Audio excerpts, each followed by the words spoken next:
I remember the sound of rain, the night he was born. It wasn't a gentle drizzle or a poetic whisper against the window panes. It was loud, furious, almost like the sky itself was trying to say something I couldn't yet understand. The kind of storm that made the nurses glance at each other and the lights flicker just enough to make you uneasy. I lay there in that small hospital room in Ohio, gripping the edge of the bed, my body trembling not just from pain, but from the weight of what was about to begin. I was alone. That's the part people don't romanticize about motherhood, the loneliness that can sit beside you even in a room full of people. My husband, Daniel, had died 3 months before that night. A car accident on his way home from work. One moment I had a partner, a future, a plan, and the next I had silence. Just silence and the steady, growing life inside me that needed me to keep going. When they placed my son in my arms, everything else faded. The storm, the grief, the fear. All of it. He was so small, so fragile. His fingers curled instinctively around mine as if he already knew I was all he had. I remember whispering to him, my voice shaking, "It's just us now, but I promise you I'll be enough." I named him Ethan. For a long time, that promise was the only thing that kept me standing. The first few years were a blur of exhaustion and determination. I worked 2 jobs, cleaning offices in the early morning and waiting tables at night. In between, I learned how to be both mother and father. I learned how to fix leaky faucets by watching online tutorials, how to stretch a single paycheck into a week's worth of meals, and how to smile even when my body felt like it was breaking. Ethan was a quiet child. Not the kind that caused trouble or demanded attention. He would sit in the corner with his toys, building little worlds out of plastic blocks and imagination. Sometimes I would watch him from the kitchen doorway, wondering what went on in that small, thoughtful mind of his. "Look, Mama," he would say, holding up a crooked tower. "I made a house for us." And every time, my heart would ache in a way I couldn't explain. Because even at that age, he understood something most children didn't. There was no us beyond each other. We didn't have much, but we had routines. Friday nights were for pancakes, even if we had them for dinner instead of breakfast. Sundays were for laundry and cartoons. And every night, no matter how tired I was, I would sit beside his bed and read him a story. He always wanted the same one. A worn-out book about a little boy and his mother who traveled through storms and darkness, but always found their way back to each other. "Again," he would say, his eyes already heavy with sleep. So I would read it again. And again. And again. There were moments, small, quiet ones, when I thought maybe we would be okay. Like the day he started kindergarten. He wore a blue backpack that was slightly too big for his shoulders and held my hand tighter than usual as we walked to the classroom. "Will you be here when I come back?" he asked. I knelt down, brushing his hair away from his forehead. "Always." He studied my face as if trying to memorize it, then nodded slowly before letting go. That was the first time I felt it, that subtle shift. The beginning of distance. As he grew older, life didn't get easier, but it became more manageable. I got a better job at a small accounting firm. We moved into a modest apartment in a safer neighborhood. For the first time, I allowed myself to believe that maybe, just maybe, I could give him the life he deserved. But grief has a way of lingering in places you don't expect. Ethan never talked about his father. Not once. I tried in the beginning. I showed him pictures, told him stories about the kind, gentle man who would have loved him more than anything in this world. But Ethan would just listen in silence, his expression unreadable, before quietly changing the subject. At the time, I thought it was just his way of coping. Now, I wonder if it was the beginning of something else. Middle school was when things started to change. It wasn't sudden, it never is. It was little things at first. A shorter answer here, a closed door there, the way he would pull away when I tried to hug him, as if affection had become something uncomfortable, something foreign. "Did something happen at school?" I would ask. "No." "Are you sure?" I said no. And that would be the end of it. I told myself it was normal. That boys his age needed space, needed independence, that this was just another phase I had to learn to navigate. But deep down, there was a quiet unease I couldn't shake. Then came the anger. At first, it was directed outward, frustration with homework, irritation with classmates, the occasional slammed door. I tried to be patient, to guide him the best way I knew how. "Talk to me," I would say. "You don't have to handle everything alone." But he never did. Instead, he started spending more time outside.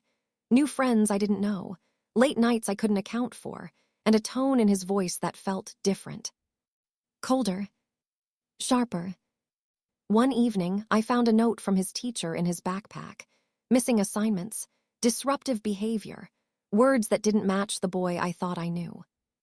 When I confronted him, he barely looked up from his phone. "It's nothing," he said. "It's not nothing, Ethan. This isn't like you." He sighed, annoyed.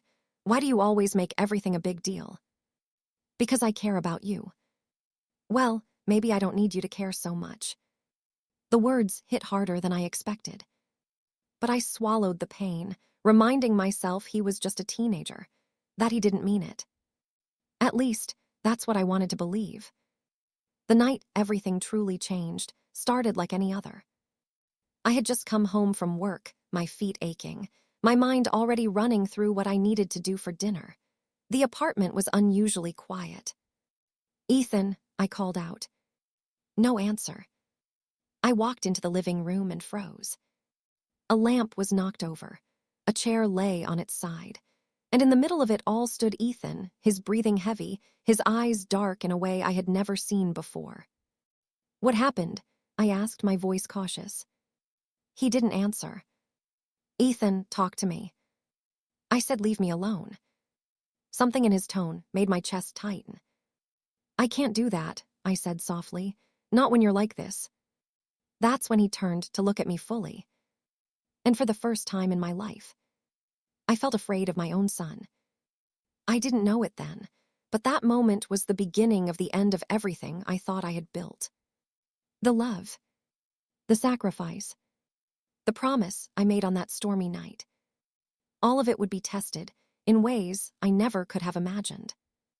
And the boy who once held my hand so tightly would one day be the same one who raised it against me. I didn't sleep that night.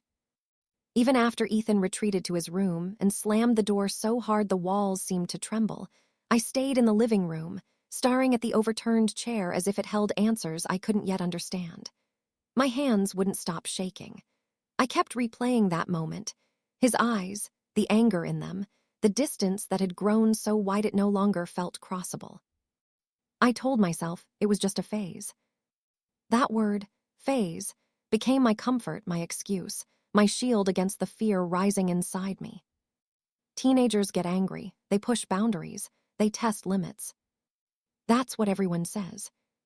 But no one tells you what to do when the anger feels unfamiliar, when it doesn't look like frustration, but something deeper, something heavier, something that doesn't fade even after the storm passes. The next morning, everything felt normal. Too normal. Ethan sat at the kitchen table eating cereal like nothing had happened.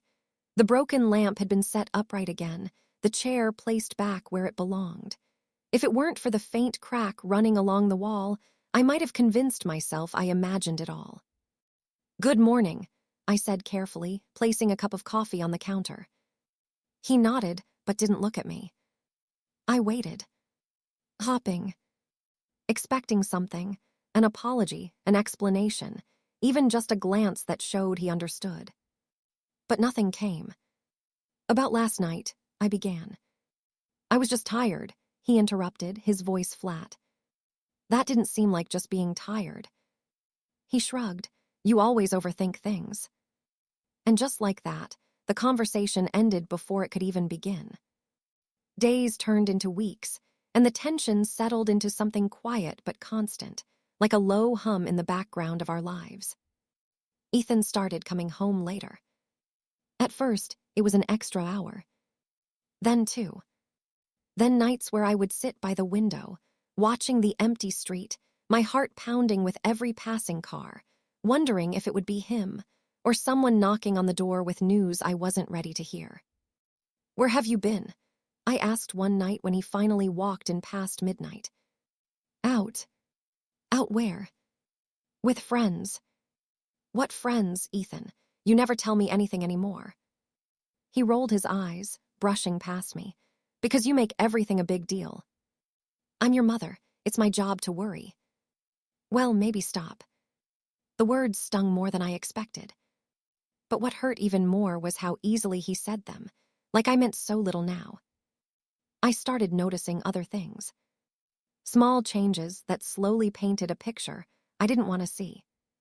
His grades dropped. His teachers stopped calling as often, not because things improved, but because, as one of them quietly admitted, he just doesn't seem to care anymore. There were new habits, too. Locked doors. Whispered phone calls. A temper that flared faster than before, igniting over the smallest things. One evening, I found a pack of cigarettes in his jacket. My hands trembled as I held it. When he came home, I placed it on the table between us. "Do you want to explain this?" I asked. He glanced at it, then back at me completely unfazed. "They're not mine." "Ethan, don't lie to me." "I'm not lying." "Then whose are they?" "A friend." "And you're just carrying them around." He shrugged again, that same careless gesture that had started to feel like a wall between us. "It's not a big deal." "It is a big deal," I snapped, my voice rising before I could stop it. "You're 14 years old." "So what?" he shot back. "Other kids do worse." "That doesn't make it okay." "Well, I'm not other kids." The irony of that statement hung in the air, heavy and bitter. No, he was. And I was starting to realize I didn't know who he was anymore. I tried everything I could think of. Talking, listening, setting rules, taking things away. Nothing worked. Every attempt to reach him felt like knocking on a door that would never open. I even suggested counseling. "I don't need a therapist," he said immediately. "It could help, just to talk to someone." I said no. "It's not a punishment, Ethan. It's just, I'm not crazy." "You don't have to be crazy to need help." "Then maybe you should go," he snapped. "You're the one with the problem." The words hit like a slap. I stood there, frozen, as he stormed off to his room. For a long time, I didn't move. Because for the first time, a thought crossed my mind that I didn't want to face. What if I was losing him? The call from the school came on a Tuesday afternoon. I was at work when my phone buzzed. Seeing the school's number made my stomach drop instantly. "Hello." "Ms. Carter, this is the principal." My grip tightened around the phone. "Is everything okay?" "There's been an incident involving Ethan." My heart sank. By the time I arrived at the school, my mind had already imagined 100 different scenarios, none of them good. But the reality was worse. Ethan sat in the principal's office, his face bruised, his knuckles red and swollen. "What happened?" I asked, rushing toward him. He didn't answer. "He got into a fight," the principal explained. "A serious one." "With who?" I asked, my voice shaking. "Another student. It started with an argument, but it escalated quickly." I turned back to Ethan. "Why?" Still nothing. "Ethan, look at me," I pleaded. Slowly, he lifted his gaze. And again, I saw it. That anger. That coldness. "I told him to shut up," he said finally. "He didn't listen." "So you hit him," I whispered, unable to believe what I was hearing. "He deserved it." The room felt like it was closing in. "That's not how we handle things," I said, struggling to keep my voice steady. "Maybe that's how I do." The drive home was silent. Heavy. Unbearable. I kept glancing at him, searching for something. Regret, guilt, anything that showed he understood the seriousness of what had happened. But he just stared out the window, as if none of it mattered. When we got home, I tried again. "Talk to me, Ethan. Please, help me understand what's going on with you. There's nothing to understand. There is, you're not the same, something changed. Yeah, he said quietly, things change. That doesn't mean you have to push me away. I'm not pushing you away. Then why does it feel like I don't even know you anymore? He turned to me then, his expression hard. Maybe you never did. That night, I cried in a way I hadn't cried since Daniel died. Not loud. Not dramatic. Just silent tears that wouldn't stop falling. Because losing a husband had broken me. But losing my son piece by piece, right in front of me, that was something else entirely. Weeks passed, and the distance grew wider. Arguments became more frequent. The house that once felt warm and safe now felt tense, unpredictable. I found myself walking on eggshells, choosing my words carefully, afraid of triggering another outburst. And yet, no matter how careful I was, it still happened. The first time he raised his voice at me, I was shocked. The second time, I was hurt. By the third time, I started to expect it. But nothing could have prepared me for what was coming. Because anger, when left unchecked, doesn't just disappear. It grows. And one day, it explodes. It happened on a cold evening in November. The kind where the air feels sharp against your skin, and the world outside seems quieter than usual. Ethan came home late again. Later than ever before. When he walked through the door, I could smell it immediately. Alcohol. Have you been drinking? I asked, my voice trembling. He didn't answer. Ethan, answer me. It's none of your business, he muttered, trying to walk past me. It is my business, I said, stepping in front of him. You're my son. Move. No. For a moment, we just stood there, facing each other. The tension thick enough to choke on. Move, he said again, louder this time. I'm not moving until you talk to me. And then, it happened. He shoved me. Hard. Not enough to knock me down completely, but enough to make me stumble backward, catching myself against the wall. For a second, everything went silent. My heart. My thoughts. The world. I looked at him, disbelief flooding through me. Did you just push me? I whispered. He froze, as if he hadn't expected it either. I didn't mean to. But the words came too late. Because something had already broken. I didn't yell. I didn't cry. I just stood there, staring at the boy I had raised, the boy I had loved more than anything in this world, and realized that a line had been crossed. A line I never thought we would reach. A line that changed everything. That night, as I lay awake once again, one thought echoed in my mind over and over. If he could push me, what would stop him from doing worse? And for the first time, I was truly afraid of what my son might become. After that night, something inside me changed. Not loudly, not in a way anyone outside would notice, but deep within me, in a place I had always kept reserved for unconditional love and unwavering trust, something cracked. I still made his breakfast the next morning. Still packed his lunch. Still reminded him to take his jacket because the weather had turned colder. But there was a hesitation now, a quiet pause before every word, every action, as if I were no longer just a mother moving through routine, but someone trying to navigate a space that no longer felt safe. Ethan didn't mention what happened. Not once.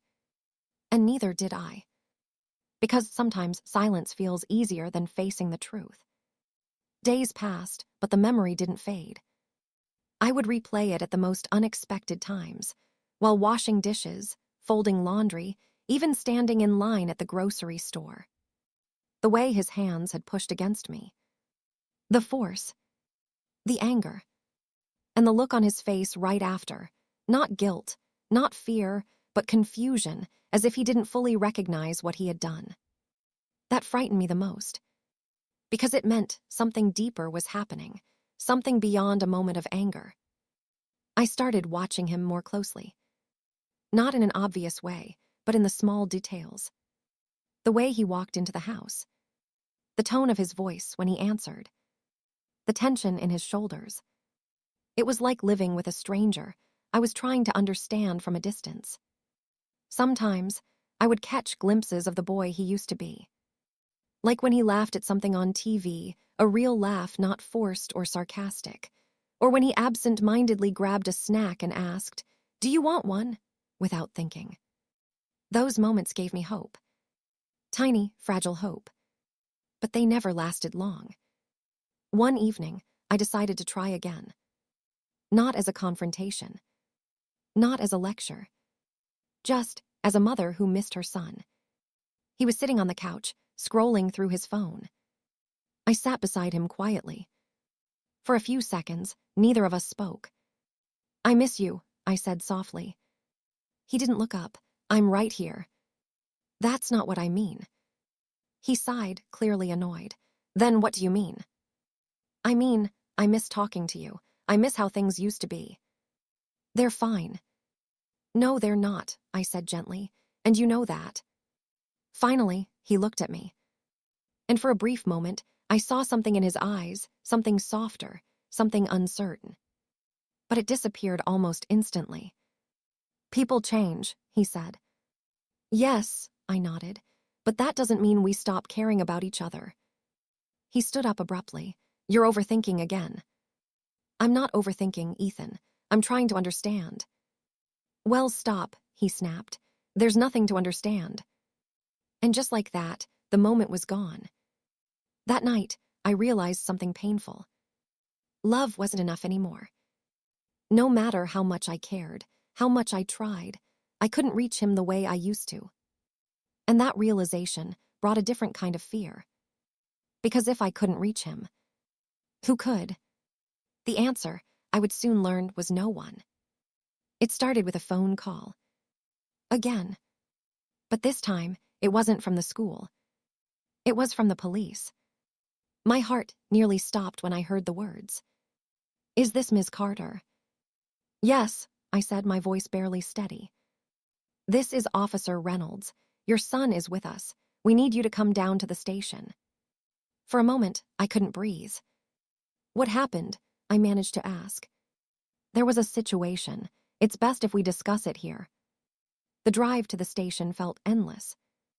Every red light. Every turn. Every second stretched into something unbearable. My mind raced with possibilities, each worse than the last. By the time I arrived, my hands were trembling so badly I could barely open the car door. Ethan was sitting in a small room when I saw him. Not in a cell. Not handcuffed. But still, in a place he never should have been. Relief and dread collided inside me. "What happened?" I asked immediately. An officer explained. "Shoplifting. A convenience store. Caught on camera. Detained until I arrived." I turned to Ethan, searching his face for some kind of explanation. "Why?" I whispered. He shrugged. That same shrug. That same indifference. "I just did." "You just did," my voice broke. "Ethan, this isn't a joke, this is serious." "It's not a big deal," he muttered. "Not a big deal," I repeated, disbelief flooding through me. "You could have gotten into real trouble." But I didn't. The lack of concern, the complete absence of fear or regret, it shook me to my core. On the way home, I couldn't stay silent. "Do you understand what could have happened?" I asked. "Yeah." "Then why would you do something like that?" "I don't know." "That's not an answer." "It's the only one I have," he snapped. I gripped the steering wheel tighter, trying to control the mix of anger and desperation rising inside me. "Ethan, you're going down a path that will only hurt you." "Then let me," he said quietly. Those 3 words. They echoed in my mind long after he said them. Because they didn't sound rebellious. They sounded empty. That night, I sat alone in the living room again. just like so many nights before. But this time, something felt different. Heavier. More final. I thought about everything that had happened. The distance. The anger. The push. The police call. And for the first time, I allowed myself to ask a question I had been avoiding. Was I losing him completely? The days that followed only made things worse. Ethan became more withdrawn, more distant, more unpredictable, and I felt more helpless than ever. I tried to set stricter rules, curfews, consequences, structure, but every rule felt like a battle. Every consequence turned into an argument. "You can't control me," he said one night. "I'm not trying to control you," I replied. "I'm trying to protect you." "From what?" "From yourself." He laughed. A cold, humorless laugh. "I don't need protection. Everyone needs someone, Ethan. Not me." And that was when it truly sank in. He didn't just feel distant from me. He felt disconnected from everything. From rules. From consequences. From emotion. I began to notice something else too. Something that scared me even more than the anger. The absence of feeling. Moments where he should have cared, but didn't. Moments where he should have reacted, but stayed indifferent. It was like watching someone slowly shut down from the inside. And no matter how hard I tried, I couldn't stop it. One evening, as I stood in the kitchen, I heard a crash from his room. My heart jumped. "Ethan," I called out. No response. I rushed down the hallway and pushed his door open. What I saw made my chest tighten. His desk was overturned. Books scattered across the floor. And Ethan stood in the middle of it all, his fists clenched, his breathing heavy. "What happened?" I asked cautiously. "Nothing." "This isn't nothing," I said, gesturing around the room. "I said it's nothing." "Ethan, just leave me alone." "No," I said firmly, "not this time." For a moment, we stood there, tension thick between us. And then, he stepped closer. Too close.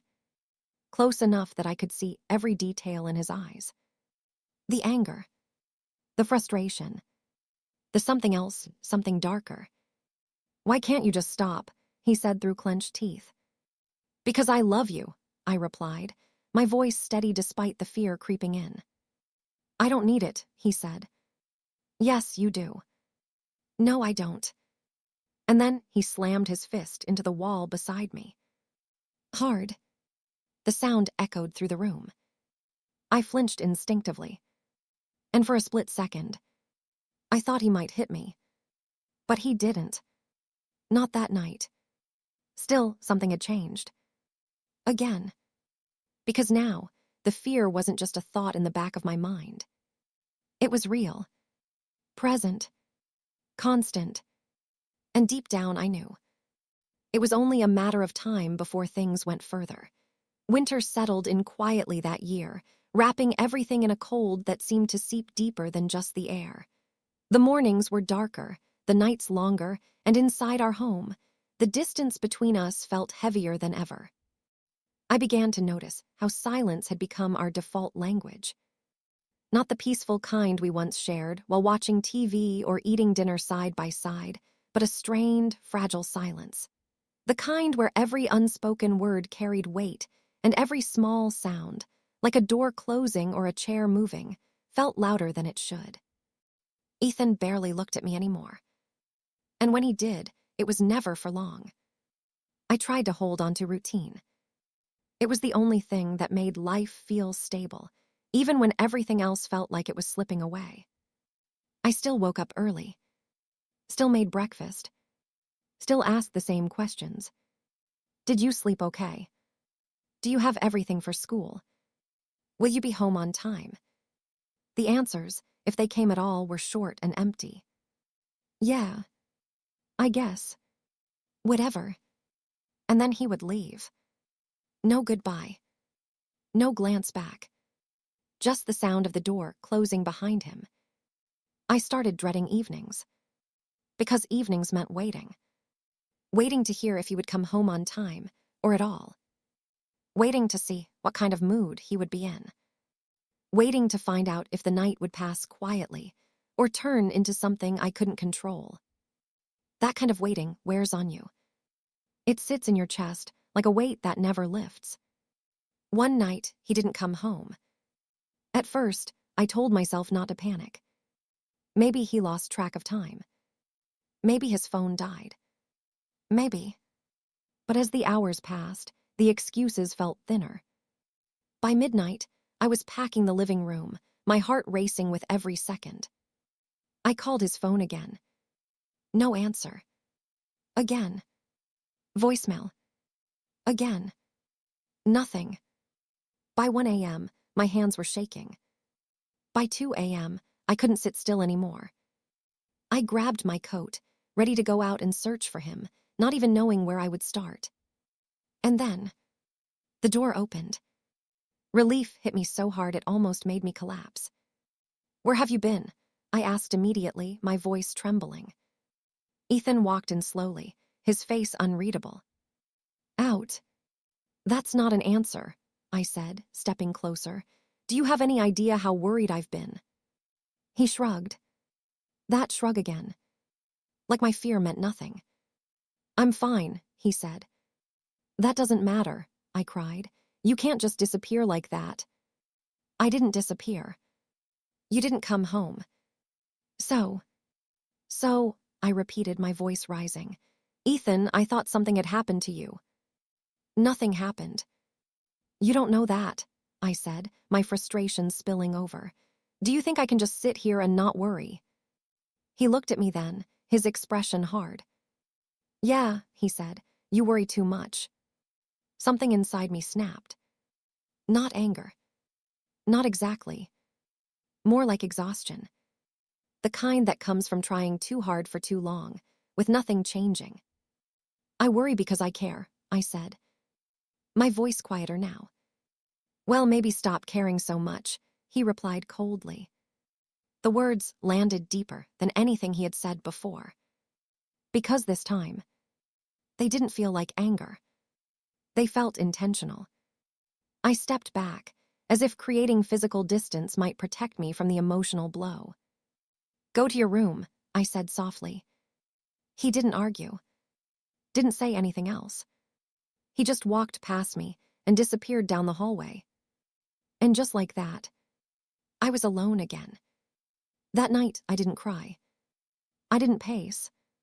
I didn't even think much. I just sat there, staring at nothing. Because sometimes the pain becomes so constant, so familiar, that it stops feeling sharp. It just becomes part of you. The next morning, I made a decision. Not a big one. Not something dramatic. Just a shift. If I couldn't reach him the way I had been trying, I needed to try something different. I stopped asking so many questions. Stopped pushing so hard for conversations he clearly didn't want. I gave him space. More than I was comfortable with. More than I thought was right. But I didn't know what else to do. At first, it seemed to help. The arguments became less frequent. The tension eased slightly. There were even moments where things felt almost normal again. Like one evening when we sat in the living room watching TV. He didn't say much, but he didn't leave either. And for a brief moment, I let myself believe that maybe, just maybe, things were getting better. But peace built on distance isn't real peace. It's just quiet before something breaks.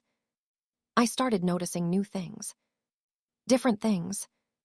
Things that made the unease return, stronger than before. Money going missing from my purse. At first, I thought I had misplaced it. Then it happened again. And again. Small amounts. $20. 10. Sometimes just a few bills.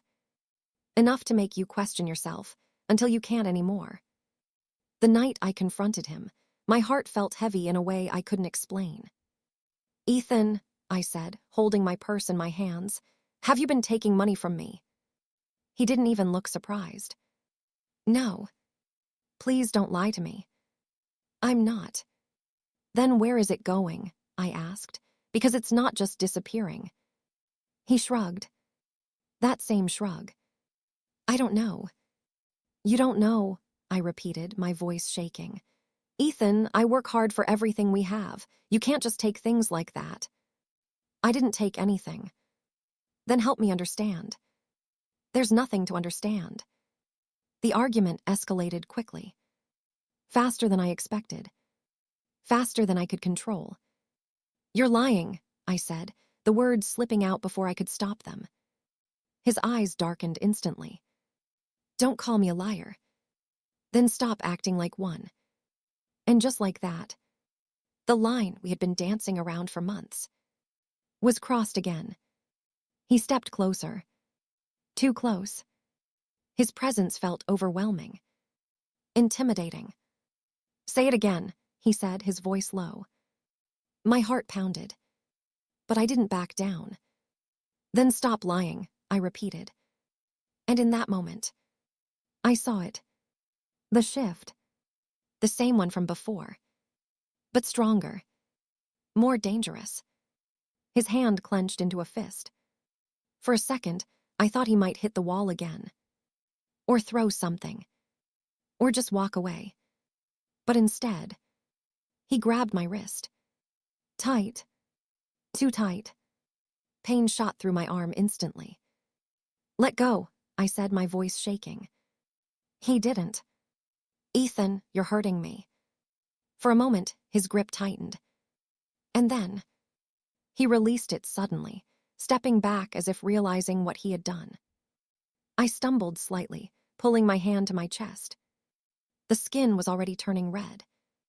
We stood there in silence, both of us breathing heavily, both of us aware that something had just happened, something that couldn't be undone.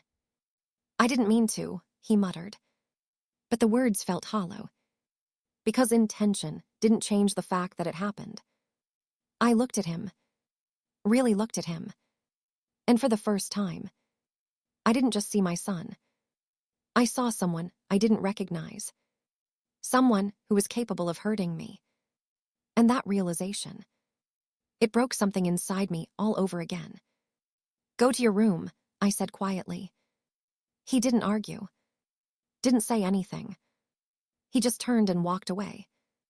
I stood there for a long time after he left, staring at my wrist, at the faint marks already forming, at the evidence of something I never thought I would experience. That night, I locked my bedroom door, for the first time since he was born. And as I lay in bed, staring at the ceiling, one thought kept repeating in my mind. How did we get here? Because I had loved him with everything I had, given him everything I could, sacrificed more than anyone would ever know. And yet, somehow, it still wasn't enough. And deep down, I knew this wasn't the end. It was only getting worse. The lock on my bedroom door felt strange at first. Unnatural. Almost like I was doing something wrong inside my own home. I would lie awake at night staring at it, listening to every sound outside my room, footsteps in the hallway, the soft creak of floorboards, the distant hum of the refrigerator, and wonder when my life had become something I needed to protect myself from my own child. That thought alone was enough to make my chest tighten every time I breathed. The days after the wrist incident were quiet. Uncomfortably quiet. Ethan didn't apologize again. He didn't bring it up. Neither did I. We both moved around the house like two people avoiding a shared wound, pretending it didn't exist because acknowledging it would mean facing something neither of us was ready to understand. But silence doesn't heal anything. It just hides it for a while. I started observing him differently after that. Not just as a worried mother anymore, but as someone trying to predict danger before it arrived. The way he walked into rooms.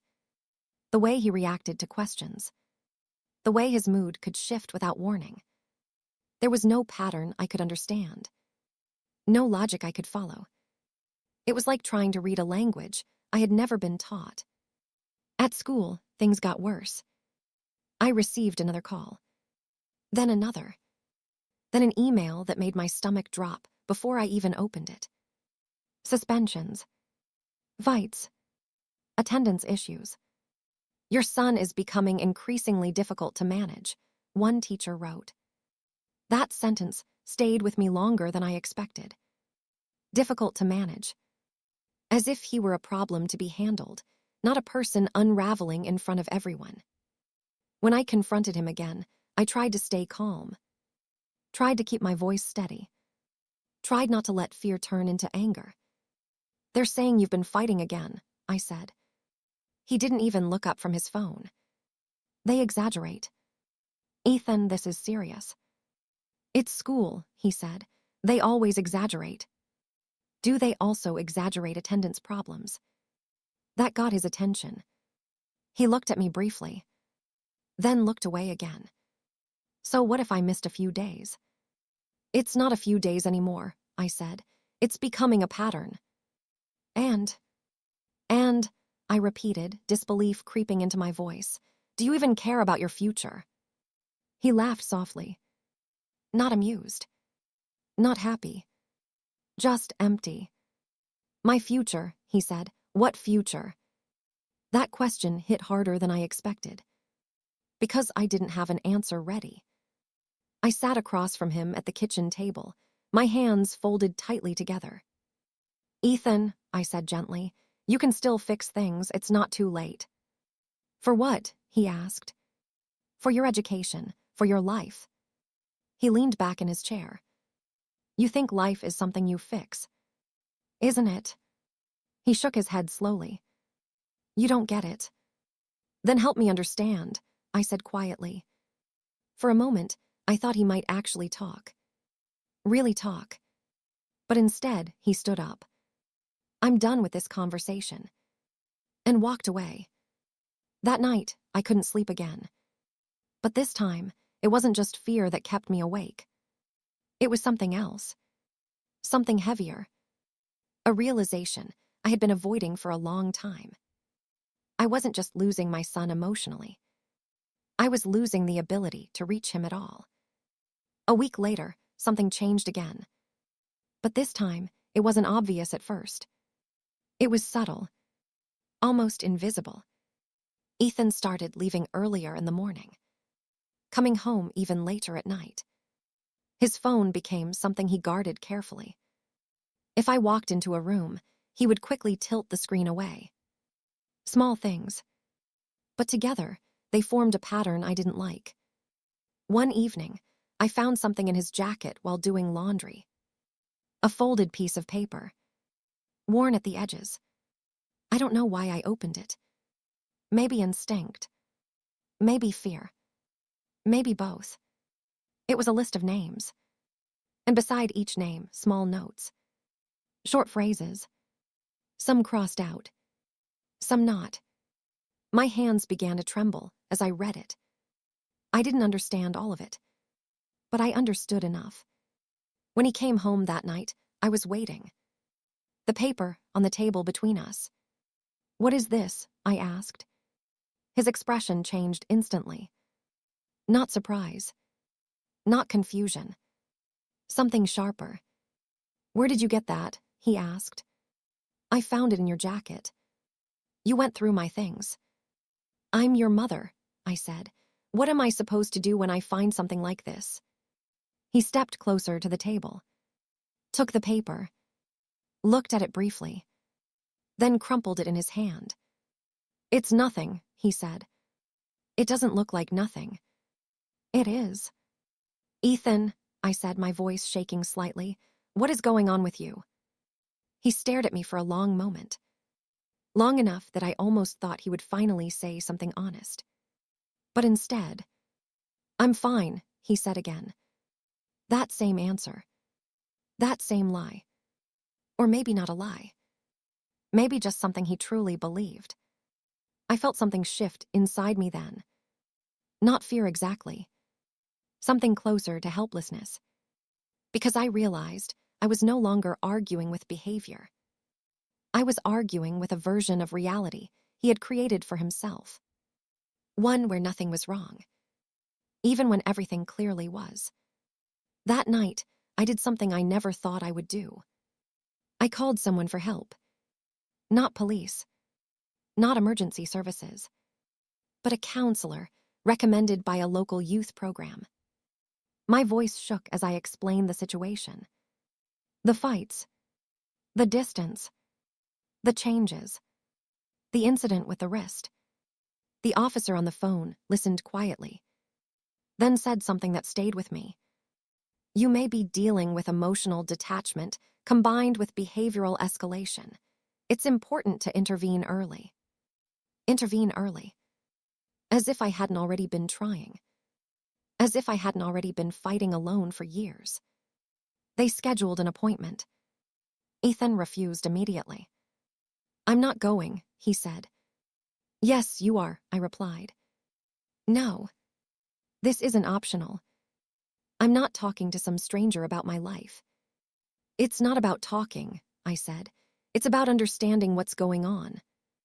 There's nothing going on. Then prove it, I said, my voice rising slightly. He looked at me sharply. That's not how this works. Then how does it work? I asked. He didn't answer. Just walked away again. The appointment day came anyway. I convinced him to go. Not through arguments. Not through logic. But through exhaustion. Mine. And maybe his too. The office was small. Neutral. Too calm for how I felt inside. Ethan sat beside me, arms crossed, refusing to look at the counselor. The counselor asked questions. Simple ones. About school. Friends. Life at home. Ethan answered very little. Sometimes not at all. After a while, the counselor looked at me instead. I'd like to speak with him alone, she said gently. Ethan immediately stood up. No. Ethan, I said softly, just try. He looked at me. Something in his eyes flickered. Annoyance. Frustration. And something deeper I couldn't name. Then he sat back down. I waited outside. 30 minutes. Then 40. Then an hour. When the door finally opened, Ethan walked out first. Without looking at me. Without saying anything. And in that moment, I knew the session hadn't gone the way I hoped. On the drive home, I asked, what did you talk about? Nothing. That's not true. He turned toward the window. Don't push it. That phrase again. Don't push it. As if I was the problem. As if caring was the mistake. When we got home, he went straight to his room. And locked the door. That night, I stood outside his door for a long time. My hand raised halfway as if I might knock. But I didn't. Because something inside me told me. Even if he opened it, he wouldn't let me in anymore. And for the first time in my life, as a mother, I felt completely shut out. Not just emotionally, but from his world entirely. And I didn't know it yet. But that distance was about to turn into something far more dangerous. After the counseling session, something inside Ethan hardened in a way I couldn't ignore anymore. It wasn't loud. It wasn't dramatic. It was just final.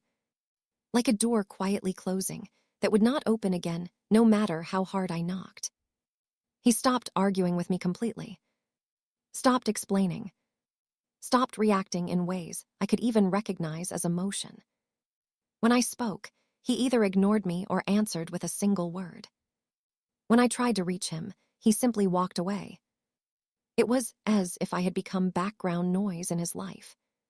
Present, but irrelevant. At first, I tried to tell myself this was progress. That maybe the counseling had stirred something in him. That maybe he was processing things internally. That maybe silence was better than anger. But deep down, I knew I was lying to myself. Because this wasn't healing. It was withdrawal. The house became quieter again, but not in a peaceful way. It felt like living beside a storm that never fully arrived. You could sense it in the air. You could feel it in the tension of every passing moment. Even simple things became uncertain. A dropped glass made me flinch. A door closing too hard made my heart race. And Ethan moved through the house like a shadow I couldn't reach. One afternoon, I came home earlier than usual from work. The apartment was strangely still. No TV. No music. No sound at all. I called out his name. No answer. My stomach tightened slightly as I walked down the hallway toward his room. The door was closed, but not locked. I hesitated before pushing it open. He was sitting at his desk, but not studying, not on his phone, just sitting there, staring at something in his hands. When I entered, he quickly hid it in a drawer. Too quickly. "Ethan," I said softly. He didn't turn around. "What are you doing?" "Nothing," he said, but his voice was sharper than usual. Controlled. Guarded. I stepped inside the room slowly. "What were you looking at?" "Just leave it." That tone again. The warning tone. The one that meant stop asking. I looked around the room. It was too organized. Not like him. Or at least not like the version of him I used to know. Drawers half closed. Bag packed. Shoes placed neatly near the bed. Too neat. Like someone preparing for something. Not living in a space. "Are you going somewhere?" I asked carefully. "No." "You're packing things." He finally turned toward me. And I saw it again. That distance. That emotional wall. "I'm not packing," he said. "It looks like you are."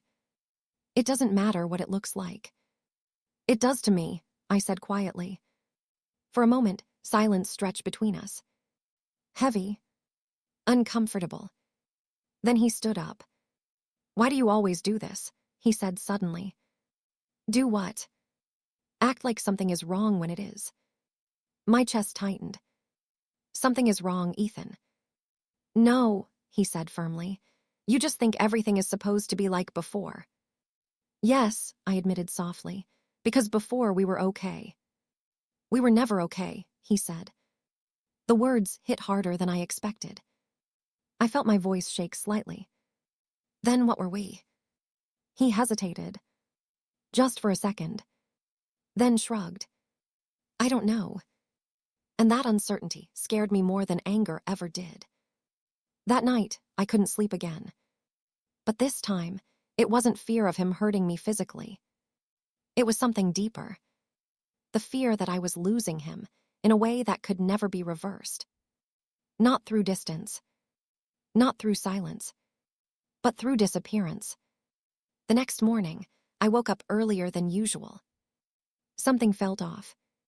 I couldn't explain it. Just a feeling in my chest. I checked his room. Empty. Bed made. Closet slightly open. Shoes gone. My heart started beating faster. "Ethan," I called out. No answer. I checked the bathroom. Empty. Living room. Empty. Kitchen. Empty. Panic began to rise slowly. Not explosive. Just steady. Cold. I grabbed my phone and called him. No answer. Again. Voicemail. Again. Nothing.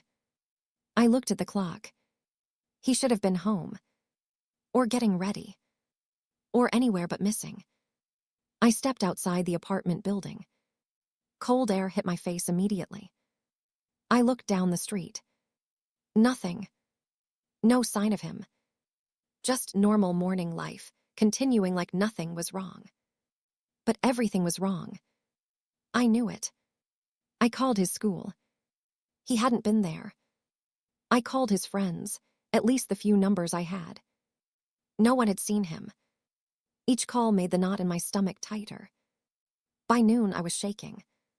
By afternoon, I couldn't sit still. By evening, I was ready to go to the police again.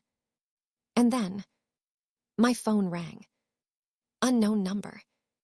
I answered immediately. "Hello?" "Ms. Carter," a voice said. Yes, this is me. "This is Officer Daniels. We've located your son." My legs nearly gave out. "Where is he?" I asked urgently. There was a pause. Then the officer spoke carefully. "He's at the station. He was found near a closed warehouse area downtown." My breath caught. "Is he okay?" "He's physically unharmed," the officer said, "but we need you to come in."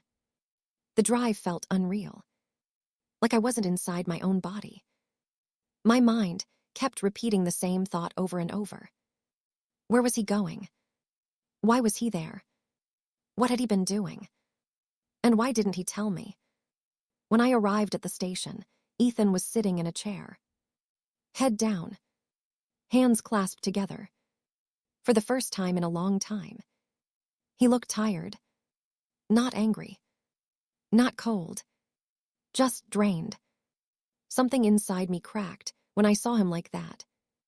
I rushed toward him. "Ethan," I said, my voice breaking. He didn't look up immediately. Then slowly, he did. Our eyes met. And for a brief moment, I saw something I hadn't seen in weeks. Uncertainty. Confusion. Maybe even regret. But it vanished quickly. "What were you doing there?" I asked. He looked away again. "Walking." "Walking where?" "Just walking." That's not an answer. "Why does it matter?" he said quietly. "It matters because you disappeared." "I didn't disappear. You weren't home." He stayed silent. And that silence hurt more than words. The officer explained briefly. He had been seen near restricted property. No charges. No arrest. Just brought in for safety. But the implication lingered in the air. Trouble. Again. On the drive home, I didn't speak for a long time. Neither did he. The silence between us felt different now. Heavier. Final in a way I didn't understand yet. Finally, I asked quietly, "What were you really doing there?" He stared out the window. Then said something I wasn't prepared for. I needed to think. About what? He didn't answer immediately. Then softly. About leaving. My grip tightened on the steering wheel. "Leaving," I repeated. He didn't clarify. Didn't explain. Just stared ahead. And in that moment, I realized something terrifying. This wasn't just rebellion anymore. This wasn't just anger. He was detaching. From home. From me. From everything. And I didn't know how to stop him. The word leaving stayed in my mind long after the car ride ended. It didn't echo like a sound. It settled like a weight. Heavy. Unmoving. Something I couldn't shake no matter how much I tried to distract myself with routine or logic or denial. Ethan had said it so casually, like it was just another thought passing through his mind. But for me, it changed everything. That night, I didn't ask him anything else. I didn't argue. I didn't push. I was afraid that if I did, I would hear something I wouldn't be able to handle. So I watched him instead. Quietly. From a distance.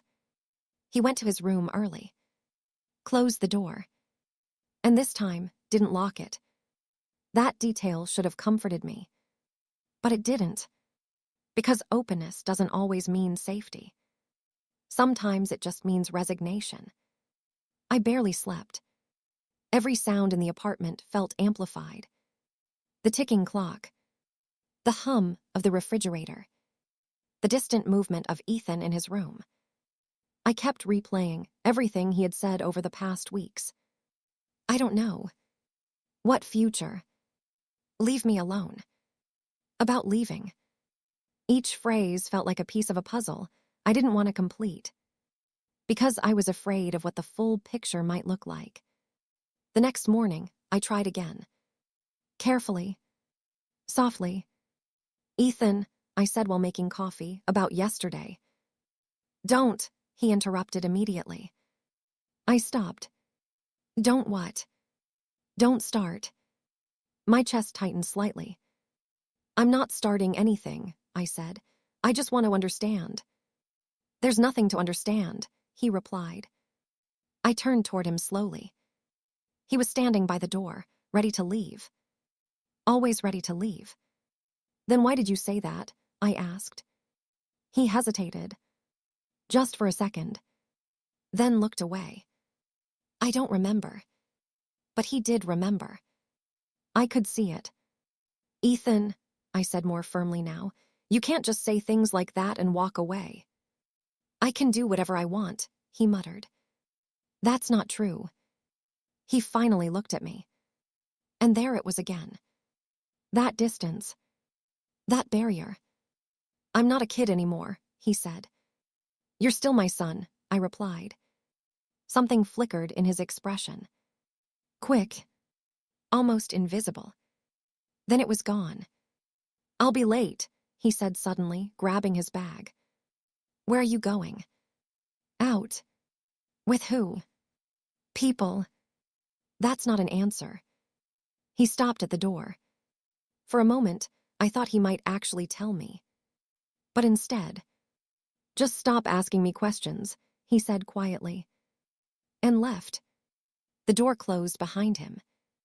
Not slammed. Just closed. Soft. Final.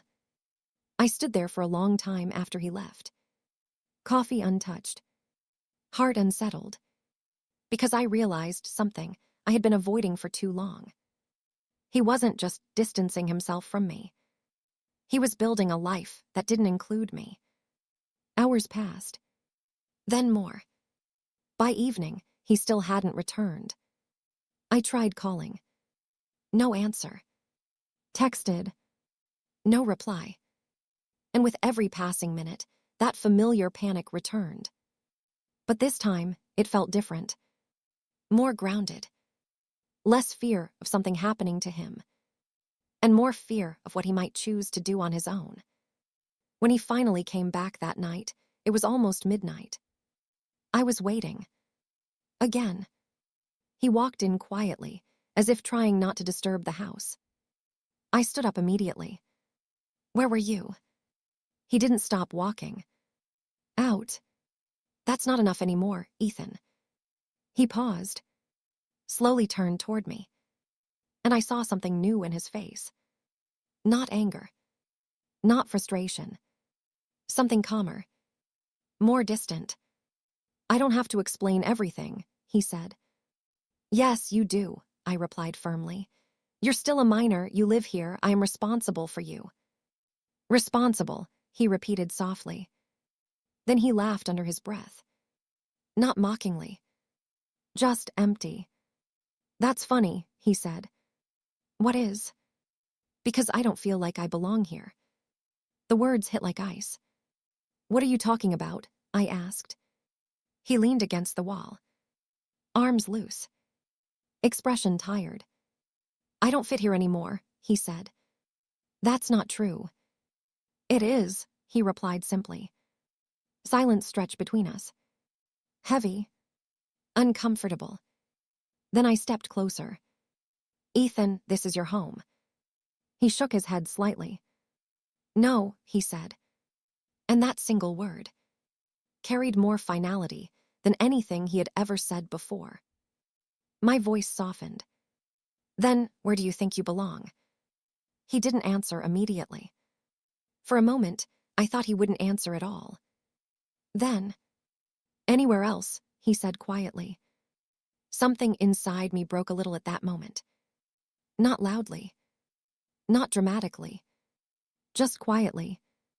Like something giving way under pressure it could no longer hold. "Is that what this has been about?" I asked. "What?" "Everything," I said. "The distance, the anger, the leaving. Is it because you feel like you don't belong here?" He looked at me for a long time.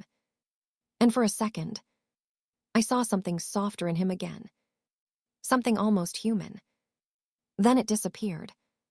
"I don't know," he said again. That answer. Always the same answer. I felt tears threatening, but I held them back. "I don't want you to feel like that," I said quietly. He shrugged slightly. "It doesn't matter what you want." And that was when I realized something painful. He wasn't just rejecting me. He was rejecting everything connected to this life. To this home. To us. That night, I didn't sleep again. But this time, it wasn't just anxiety. It was anticipation. Because something told me we were approaching a point of no return. And I didn't know how to stop it. The next morning, I woke up to silence. Too much silence. I checked his room. Empty. Again. But this time, something was missing. Not just him. His bag was gone. Some clothes. His jacket. And on the table, a folded note. My hands trembled as I picked it up. I didn't open it immediately. I already knew what it might say.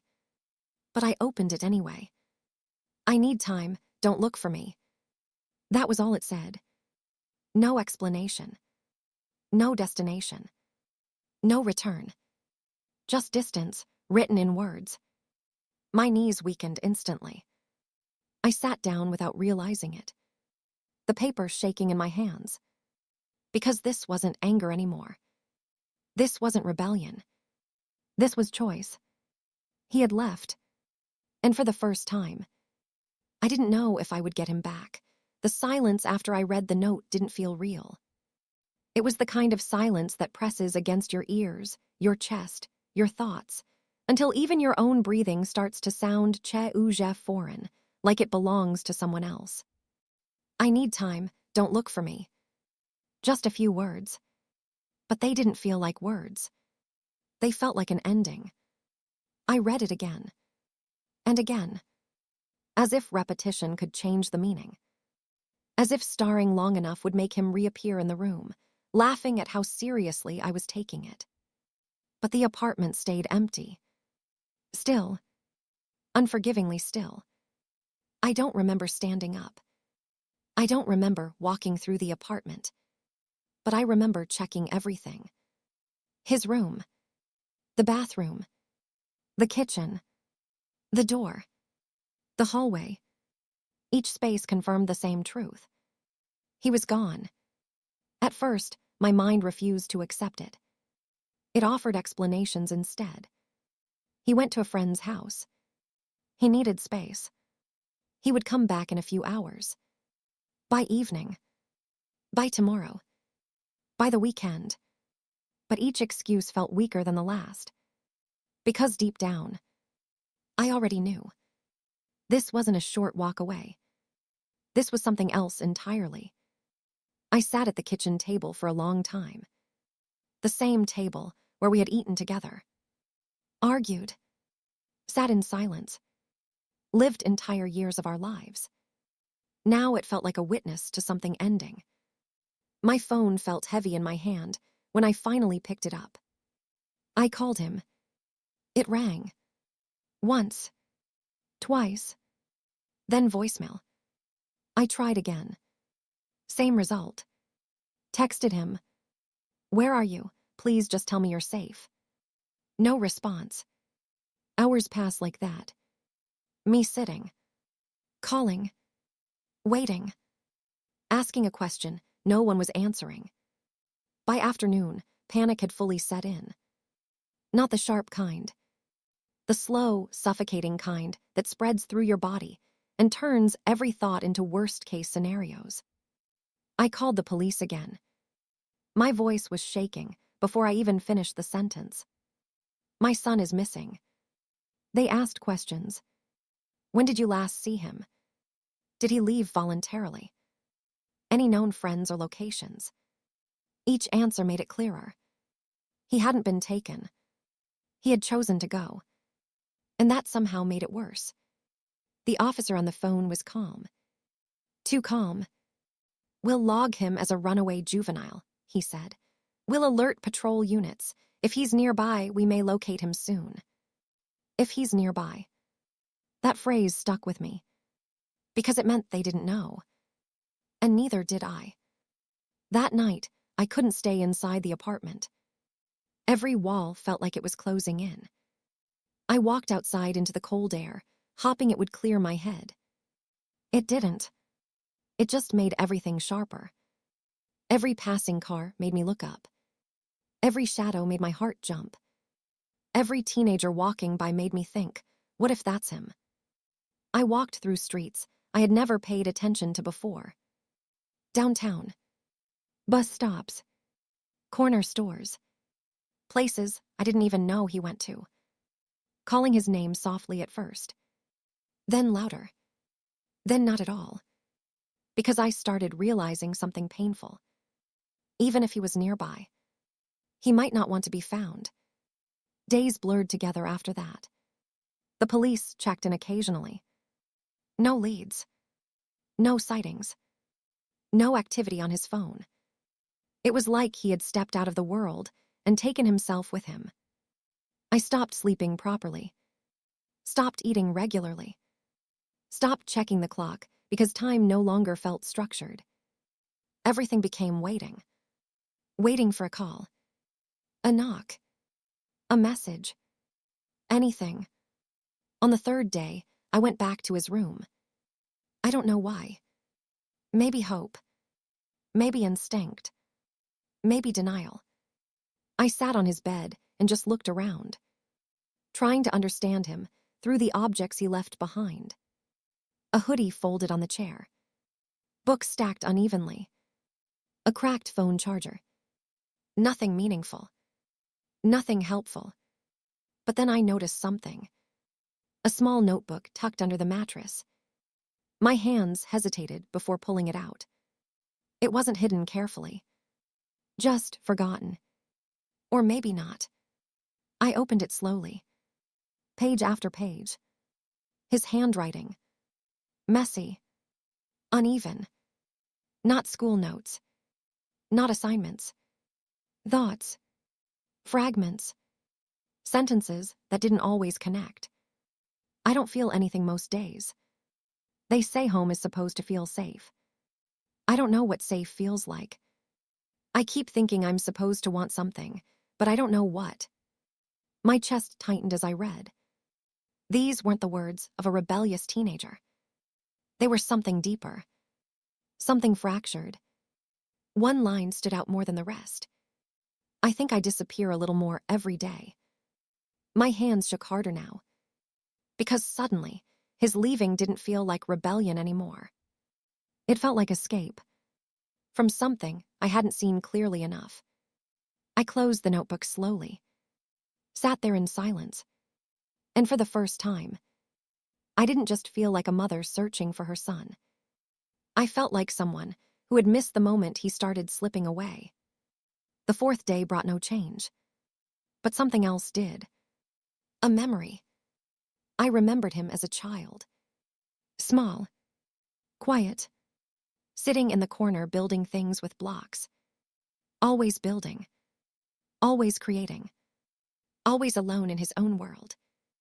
I used to think it was innocence. Maybe imagination. Now I wondered if it had always been something else. That night, I broke down completely. Not in front of anyone. Not loudly. Just alone in the kitchen. Holding that notebook to my chest, whispering his name into the silence like it might bring him back. Ethan, please. But silence doesn't answer. It only listens. By the fifth day, the police called again. No updates. No sightings. Still missing. But now they used a different tone. A more distant one. As if they were slowly accepting what I couldn't. That he might not be easy to find. Or maybe not want to be found at all. That night, I made a decision. If the world couldn't find him, then I would. I printed his photo, checked every possible place he might go, walked again, further this time, even into areas I was afraid of. Because fear had changed shape now. It wasn't about danger anymore. It was about losing him completely. And as I walked through unfamiliar streets under cold streetlights, one thought kept repeating in my mind. Not anger, not blame, just pain. My son is out there somewhere, and I don't know how to bring him back. And somewhere in the distance, Ethan was still running from something I hadn't yet fully understood. The city looked different when you were searching for someone in it. Every face became a possibility. Every shadow became a question. Every quiet corner felt like it might be hiding the answer you were desperate to find. I walked until my feet hurt, until the cold settled deep into my bones, until even the noise of traffic started to feel like it belonged to another world entirely. But I didn't stop, because stopping meant accepting something I wasn't ready to accept. I started visiting places I never thought I would enter. Bus terminals where people came and went without looking at each other. Fast food restaurants where teenagers sat in groups, laughing loudly, unaware of how fragile my world had become. Skate parks, convenience stores, street corners where music played too loud and life felt too fast. Everywhere I went, I looked. Everywhere I looked, I didn't find him. Sometimes, I would see someone who looked like him from behind. A hoodie the same color. A similar walk. A familiar posture. And my heart would jump so violently, it almost hurt. But every time I got closer, it wasn't him. Never him. The hope started changing shape inside me. At first, it was sharp and urgent. Then it became tired. Then it became fragile. Like something I was holding too tightly for too long. Afraid that if I loosened my grip even a little, it would disappear completely. On the 7th day, I sat on a bench near a small park. I don't remember choosing it. I just stopped there. My body couldn't keep moving anymore. The world around me kept going. People jogging. Children playing. Couples walking. Life continuing like nothing had changed. But my world had. I pulled out my phone again. No new messages. No missed calls. Nothing. Just silence in digital form. I opened his contact. Stared at his name. Ethan.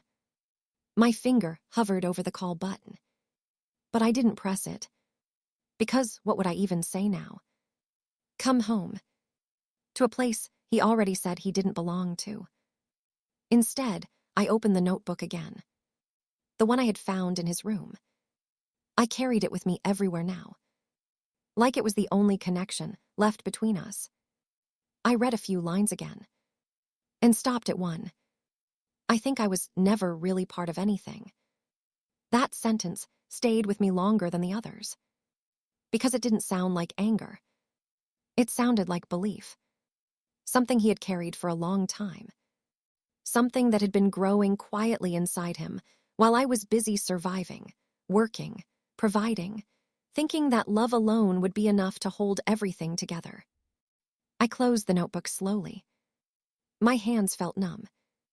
And for the first time, a different kind of guilt started forming inside me. Not the guilt of what I had done, but the guilt of what I hadn't seen. That night, I went back home earlier than usual. The apartment felt emptier than before, even though it had always just been the two of us. Now it felt like one of us had been erased from it. I walked into his room again. Sitting there felt easier than standing. So I sat on the floor this time. Against the wall. Right where he used to sit when he was younger. Quiet. Focused. Building things only he understood. I tried. I whispered into the empty room. My voice broke slightly. I really tried. Silence answered me. As always.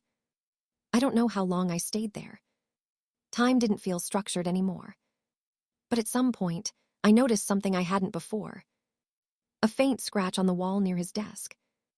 Lines carved lightly into the paint. Not random.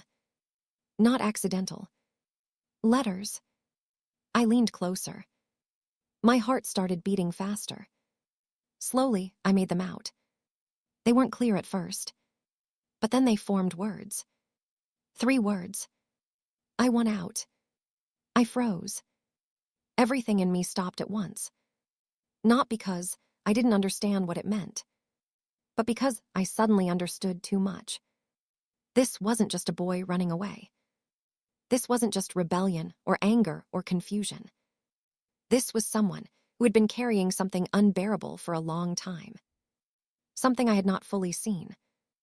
My hands touched the wall lightly, like I could feel him through it.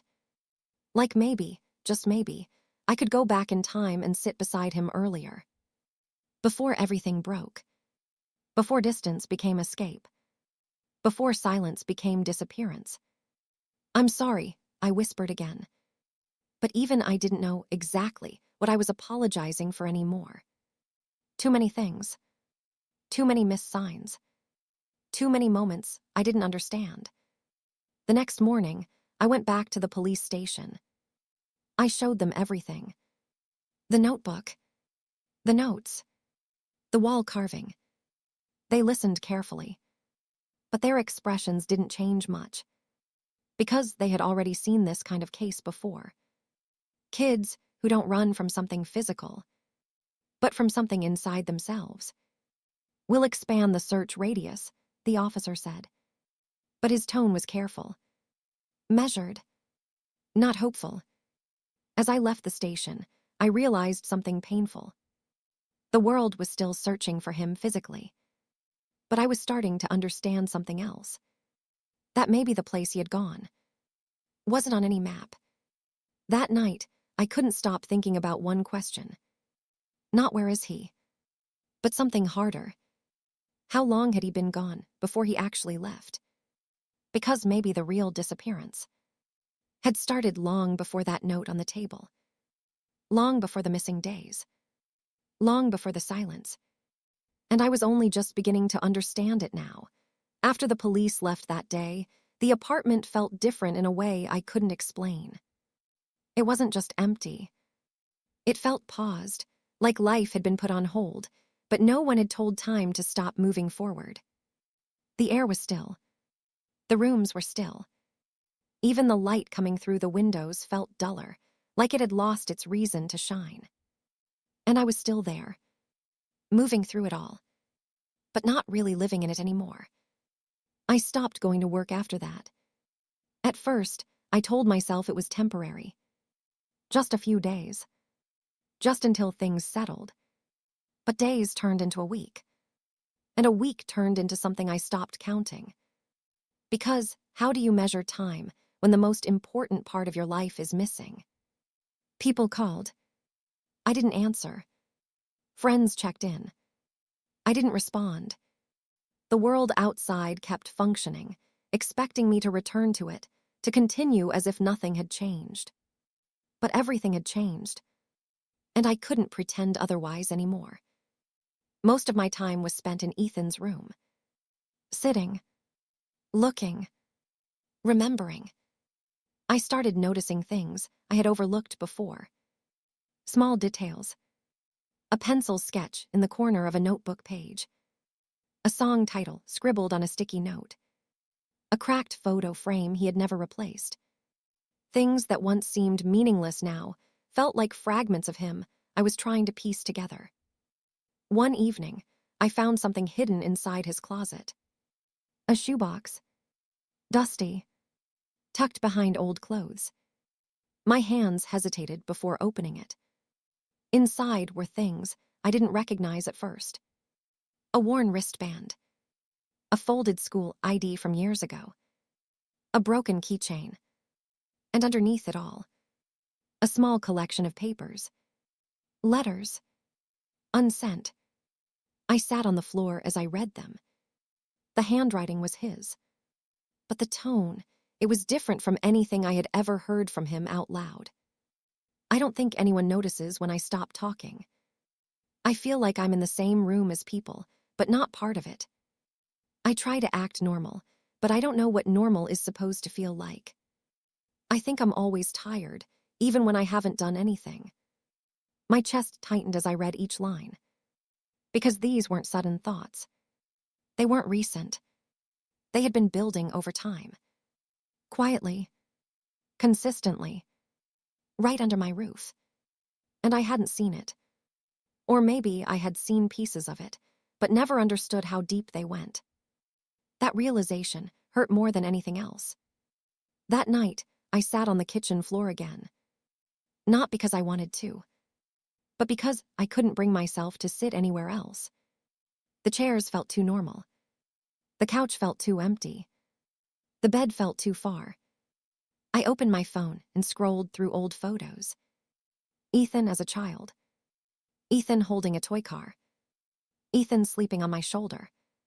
Ethan smiling in ways that felt distant now, like they belonged to another lifetime. I stared at those images for a long time, trying to find the point where things started to change. But there wasn't one clear moment. No single event. Just a slow fading. A gradual disconnect I hadn't recognized while it was happening. Like watching color drain from something you assumed would always stay bright.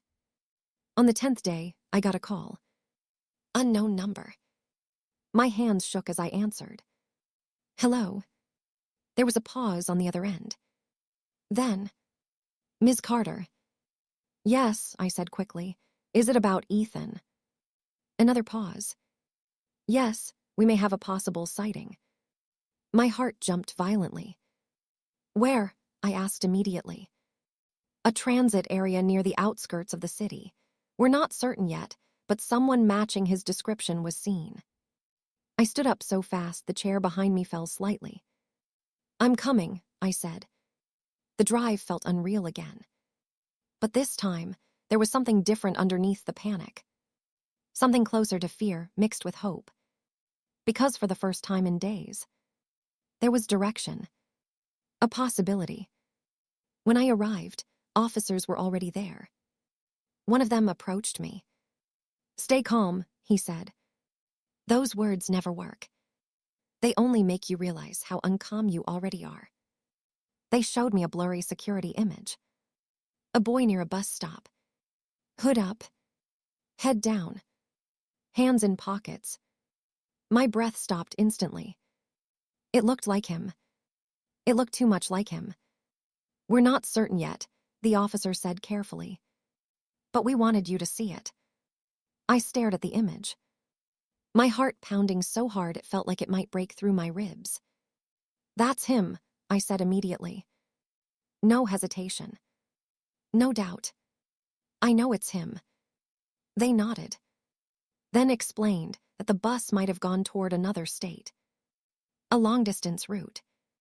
Not a confirmed destination. Just movement. Always movement. Something inside me sank. Because I realized what that meant. He wasn't just disappearing locally anymore. He was moving further away. From the city. From everything familiar. From me. That night, I stood at the edge of the apartment balcony for a long time. Looking out at the city lights. So many of them. So many lives continuing without pause. And mine. Completely broken in the middle of it. I found you, I whispered into the air. Then corrected myself softly. Or at least, I found where you went. But finding where someone is going is not the same as bringing them back. And deep down, I started to understand something I had been avoiding since the beginning. This wasn't just about distance anymore. It was about choice. And whether he still wanted to be part of the world I was trying so desperately to pull him back into. And I didn't know the answer to that yet. After the possible sighting, hope returned, but it didn't feel clean. It felt fragile. Like something you hold in your hands, knowing it can shatter at any second. The image of him at the bus stop stayed in my mind constantly. I would close my eyes and see it again, his hood pulled up, his posture slightly hunched, as if he was trying to make himself smaller in a world that already felt too large for him. And I kept thinking the same thing over and over. He was moving farther away. Not just physically, but from everything I had ever known about him. The police gave me updates and fragments. The bus had stopped at multiple cities. No confirmed exit point. No verified destination. Just movement. Just traces. Just the idea that he was still somewhere in the world, but not anywhere I could reach easily. I started planning. Not emotionally. Practically. Maps spread across the kitchen table. Bus routes highlighted. Possible stops marked with pen until the paper looked more like a web of desperation than anything useful. I didn't care how long it took. I just needed direction. Something to follow. Something that felt like control in a situation where I had none. On the 12th day, I left the apartment before sunrise. I didn't tell anyone. There was no one to tell. Just me. And the idea that if I kept moving, maybe I would eventually catch up to him. The bus station was crowded. Loud. Constant motion everywhere. People arriving. People leaving. No one looking back. I stood there holding his photo, scanning every face like my life depended on it. Because it did. Hours passed. Nothing. More buses came and went. Still nothing. I started to feel something shift inside me again. That slow sinking feeling of hope stretching too thin. But I didn't leave. I couldn't. Because leaving meant accepting that I might miss him again. And I had already missed too much. Late in the afternoon, I noticed someone sitting alone near the far end of the station. Hood up. Still posture. Same shape I had seen in the blurry image. My heart stopped instantly. I moved closer. Slowly. Carefully. As if too much noise would make him disappear again. Ethan, I called softly. No response. Closer now. Ethan. Still nothing. My breathing started to shake. And then I reached him. Turned slightly. Saw his face. It was him. For a moment, everything stopped. The noise of the station. The movement around us. Even my thoughts. All of it collapsed into that single moment of recognition. Ethan, I said again, my voice breaking now. It's me. He looked up slowly. And I saw it immediately. The exhaustion in his eyes. Not physical exhaustion. Something deeper. Something that looked like he had been carrying too much for too long. You shouldn't be here, he said quietly. My chest tightened. I've been looking for you, I replied. I know, he said. That answer surprised me. How do you know? He looked away. I saw the calls. The messages. The attempts. He had seen them, but hadn't answered. Why didn't you respond? I asked. He didn't answer immediately. Then, because I didn't know what to say. The honesty in that sentence hit harder than anything else. Because it wasn't rejection. It was distance. Confusion. Uncertainty. I sat down slowly beside him. Not forcing. Not demanding. Just present. I don't want to fight with you, I said quietly. He nodded slightly. I know. Silence stretched between us. Not comfortable, but not hostile either. After a while, I asked gently, where were you going? He stared at the floor. I don't know, he admitted. You just got on a bus. He nodded. Why? That question lingered longer. His jaw tightened slightly. I just needed to move. From what? He finally looked at me. And for the first time in a long time, his expression wasn't cold. It was tired. I don't feel like I fit anywhere, he said. The words weren't angry. They were honest, and that honesty hurt more than anything else.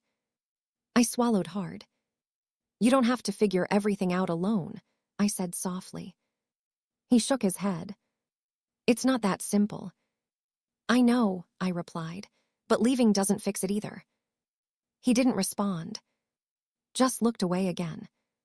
For a moment, I thought he might get up and leave. But he didn't. He stayed.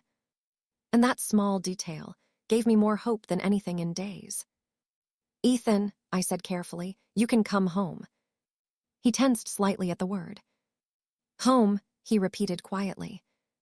Yes. He stayed silent for a long time. Then, I don't know if I have one, he said. That sentence broke something inside me. Not loudly, but deeply. Because it wasn't anger. It wasn't defiance. It was emptiness. I'm your home, I said softly. He didn't respond right away. Then finally, I don't know what that means anymore. And I realized something in that moment. This wasn't a problem I could fix with words, or presence alone, or love alone. Something inside him had fractured over time. Quietly, slowly, and I hadn't seen it soon enough. The station announcement echoed over the speakers. Another bus arriving. Another bus leaving. Life continuing. Unbothered. Unaware. He stood up suddenly. My heart jumped. Ethan, where are you going? He paused, looked at me one last time. And for a brief moment, I saw something I hadn't seen in a long time. Not anger. Not detachment. Something softer. Uncertain. Then he said quietly, I don't know yet. And he walked away. I didn't follow immediately. I just sat there, watching him disappear into the crowd again. Not lost this time, but not returned either. Somewhere in between. And I understood something painful. Finding him once didn't mean I had reached him.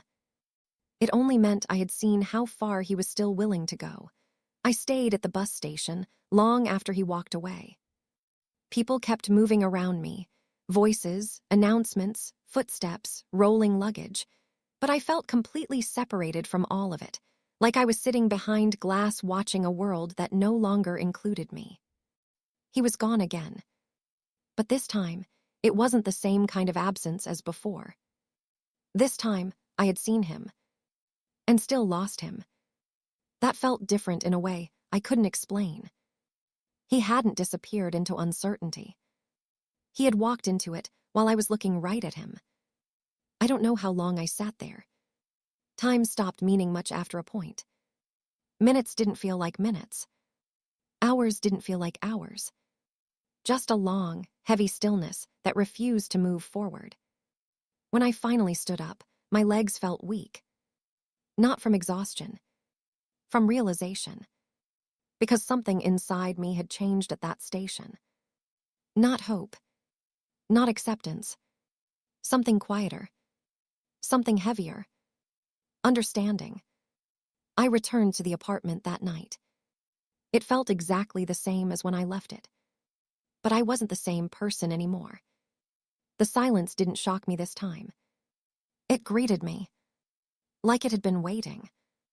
I walked into his room. Sat down on the floor. Same place I had been sitting for days. But this time I didn't search. I didn't hope to find something new. I already knew what was there. And what wasn't. I saw him, I whispered. My voice cracked slightly. I saw him, and I still couldn't bring him back. The room didn't answer. It never did. I thought about everything. The early years. The quiet child building worlds out of blocks. The first signs I ignored. The anger I misunderstood. The silence I excused. The distance I tried to bridge too late. And I realized something I had been avoiding for a long time. Love had never been the issue. I had loved him deeply. Completely. But love alone does not always reach where pain has already settled. Some wounds don't show themselves. They grow quietly, behind behavior, behind silence, behind distance, until one day, they become the only thing a person knows how to carry. I closed my eyes. And for the first time, I didn't imagine him as a child. I didn't imagine him as someone I could fix. I imagined him as he was now. A young man trying to exist in a world that felt too heavy for him. Moving. Always moving. Because stopping meant feeling everything he had been avoiding for years. The truth hurt. But it also clarified something I hadn't understood before. This was no longer about bringing him back in the way I wanted. It was about whether he could find a way to exist without breaking completely. Days passed again. The police case remained open. No new confirmed sightings. No clear direction. Just uncertainty. But I didn't panic the same way anymore. Something had shifted inside me. One evening, I returned to the bus station alone. Not searching. Just standing. Watching. Letting the noise exist without trying to control it. I looked at every bus that arrived and left. Every stranger passing by. And I said something quietly to myself that I had never said before. I release him, not because I stopped loving him, but because I finally understand I cannot carry his life for him. Tears came then. Not sharp. Not overwhelming. Just steady. Like something leaving my body slowly after being held too tightly for too long. Months passed. Slowly. Unevenly. There were no dramatic answers. No sudden returns. No perfect resolution. Just life continuing in quieter ways. Sometimes I still checked bus stations. Sometimes I still wondered where he was. But the desperation softened. Not disappeared. Softened. Like a wound that stopped bleeding, but still reminded you it had existed. And then one morning, I received a letter. No return address. Just my name. My hands shook as I opened it. Inside, only a few lines. Short. Simple. Enough. I'm still figuring things out. I don't know where I belong yet. But I'm alive. I hope you're okay. I held that paper for a long time. Not crying this time. Just breathing. Slowly. Steadily. Because it wasn't closure. But it was something I had almost lost hope of ever receiving again. A sign of life. Of existence. Of a thread still unbroken. I sat by the window that night, looking out at the city lights. And for the first time in a long time, I didn't feel like I was chasing him, or losing him, or waiting for something impossible. I just felt like a mother. Still loving. Still hopping. But finally beginning to understand that some journeys are not about bringing someone back home. They are about learning how to keep loving them while they find their own way. And somewhere out there, Ethan was still walking, still searching, still becoming. Not lost, not found, just becoming. And I finally learned to let that be enough.